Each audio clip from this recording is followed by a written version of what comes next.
Assalamualaikum warahmatullahi wabarakatuh. Pada kesempatan kali ini kami akan menjelaskan mengenai apa itu analisis budaya organisasi dengan metode Ocai. Sebelum kita memulai analisisnya, perkenankan saya untuk memperkenalkan anggota saya. Kami dari kelompok 4. Yang pertama ada saya sendiri, Iputua Isnawisesa dengan NPM 0211193342.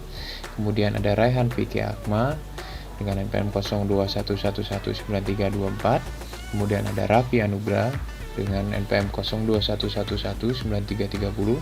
Kemudian ada Muhammad Faisal dengan NPM 0211193321.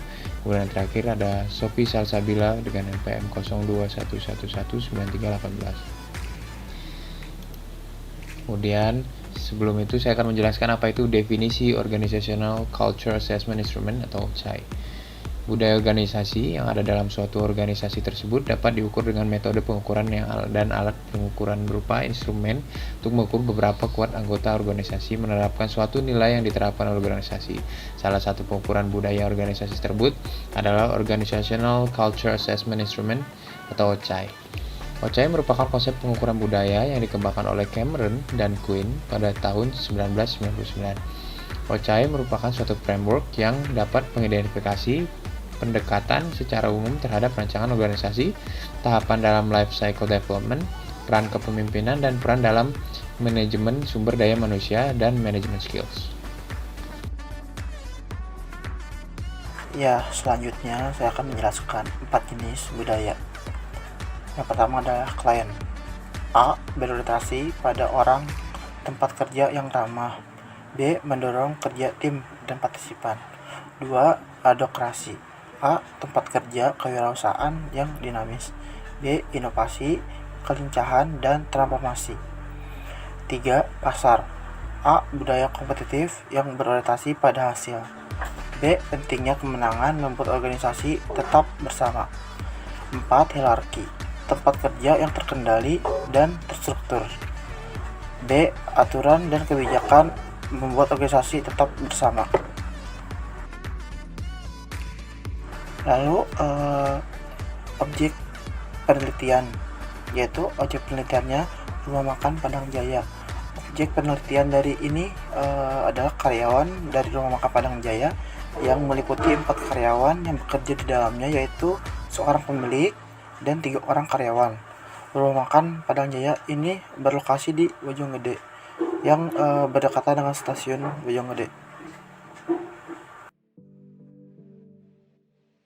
Selanjutnya, karakteristik dominan. Pada aspek ini, skor tertinggi yang terjadi saat ini terdapat pada aspek budaya hierarki dengan skor 27. Ini menunjukkan bahwa kegiatan yang dilaksanakan sehari-hari pada Rumah Makan Padang Jaya ini sangat terkontrol dengan baik serta terstruktur secara rapih. Diikuti oleh aspek budaya lain, yaitu klien 26,5, pasar 25,25, dan adokrasi 21,25. Sementara dari apa yang diharapkan oleh karyawan terdapat skor tertinggi pada aspek budaya market dengan skor 26,75. Namun bila dilihat dengan skor aspek budaya market saat ini tidak terjadi ketimpangan yang signifikan, hanya berbeda 1,5 poin. Serta pada aspek signifikan budaya lain hanya berbeda sedikit poin. Sehingga budaya yang diterapkan saat ini tidak mengganggu kinerja dari karyawan Rumah Makan Padang Jaya tersebut. Kepemimpinan organisasi. Selanjutnya, pada aspek ini kita dapat melihat bagaimana budaya kepemimpinan pada Rumah Makan Padang Jaya ini. Dari hasil data tabel menunjukkan bahwa budaya kepemimpinan terbesar terdapat pada aspek budaya klien dengan skor 26,25, yang menunjukkan bahwa budaya kepemimpinan yang dominan adalah di mana owner Rumah Makan Padang tersebut selalu membimbing, memfasilitasi, serta memberikan kelayakan kepada karyawannya dengan baik. Dan jika dilihat dengan skor yang diharapkan oleh karyawannya dalam aspek klien dan hierarki juga memiliki skor yang sama dengan apa yang diterapkan saat ini. Serta jika dilihat dari skor lainnya tidak terlalu jauh berbeda, sehingga menunjukkan bahwa pemilik Rumah Makan Padang Jaya ini sudah cukup tepat dalam menerapkan gaya kepemimpinannya. Selanjutnya, manajemen karyawan. Pada budaya manajemen karyawan, aspek budaya terdominan adalah aspek budaya hierarki dengan skor tertinggi sebesar 27,25, yang menunjukkan aspek budaya manajemen karyawan yang diterapkan oleh pemilik rumah makan Padang Jaya adalah dengan menjaga dan memperhatikan keamanan pekerja dalam menjalankan kewajibannya, serta selalu menjaga stabilitas lingkungan pekerjaan. Namun, dapat terlihat pada aspek budaya klan di mana terlihat skor penilaian saat ini dengan skor 22,5 dan penilaian yang diharapkan dengan skor 25 terjadi ketimpangan yang terlihat jelas akan apa yang diharapkan oleh karyawan adalah di mana lebih adanya kerjasama tim yang terjadi dengan satu sama lain karyawan dalam melaksanakan pekerjaannya. Perekat organisasi. Pada tabel data bisa dilihat bahwa aspek budaya yang terbesar nilainya adalah aspek market dengan skor sebesar 26 yang menunjukkan bahwa yang membuat semua karyawan dari rumah makan Padang Jaya menjadi sebuah tim yang kuat adalah dengan adanya tantangan kerja sehingga mengedepankan pencapaian kerja.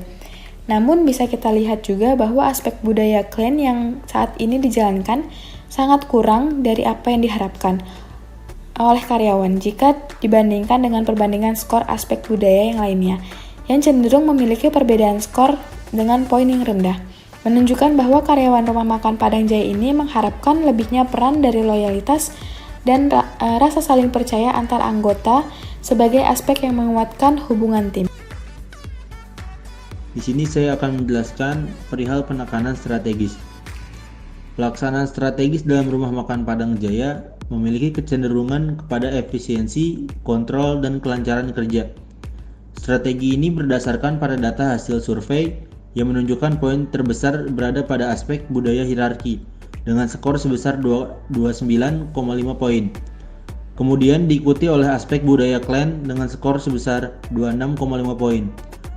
Namun pada aspek klan, saat ini terlihat sangat jauh dari apa yang diharapkan oleh karyawan.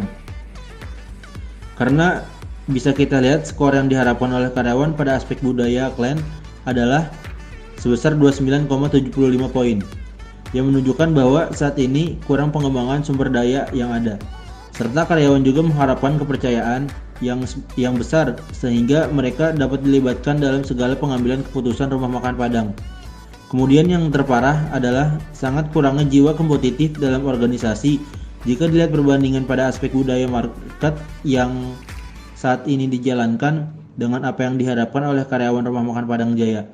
Selebihnya tidak terjadi perbedaan yang berarti yang dianggap masih pada batas normal.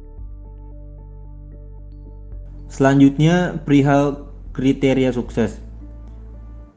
Dan yang terakhir adalah kriteria sukses. Apa definisi dari sukses menurut rumah makan Padang?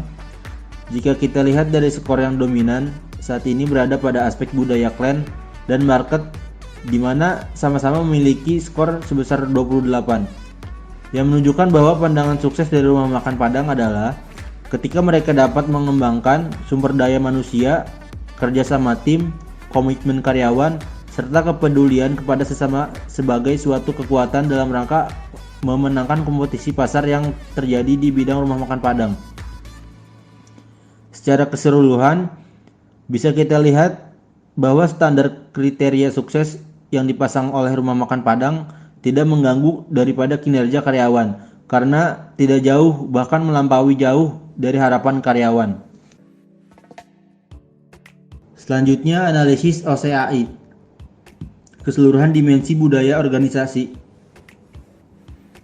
Jika dilihat dari keseluruhan karyawan rumah makan Padang Jaya, Kart menunjukkan saat ini sistem budaya yang diterapkan hampir merata kepada segala aspek budaya, di mana aspek budaya klan memiliki skor 25,79, skor market sebesar 25,59, skor hierarki sebesar 25,67, dan skor adokrasi sebesar 23. Juga dengan hasil skor tersebut menunjukkan bahwa pemilik rumah makan Padang dapat menyeimbangkan segala aspek budaya agar tercipta budaya organisasi yang baik dan maksimal sehingga membuat para karyawan bekerja dengan baik dan maksimal dalam proses pencapaian tujuan organisasi. Namun kekurangan hanya terjadi sedikit di mana karyawan hanya mengharapkan lebih dioptimalkan lagi budaya organisasi di bidang aspek klan dengan skor 27,8. Atau secara tidak langsung mereka mengharapkan lebihnya kebersamaan, kepercayaan, keikutsertaan dalam melalui segala proses kerja, juga proses pengambilan keputusan strategis demi tercapainya lingkungan kerja yang ideal, sehingga apapun tantangannya mereka hadapi dapat dilalui demi tercapainya tujuan dari Rumah Makan Padang Jaya. Nah, yang terakhir ada kesimpulan.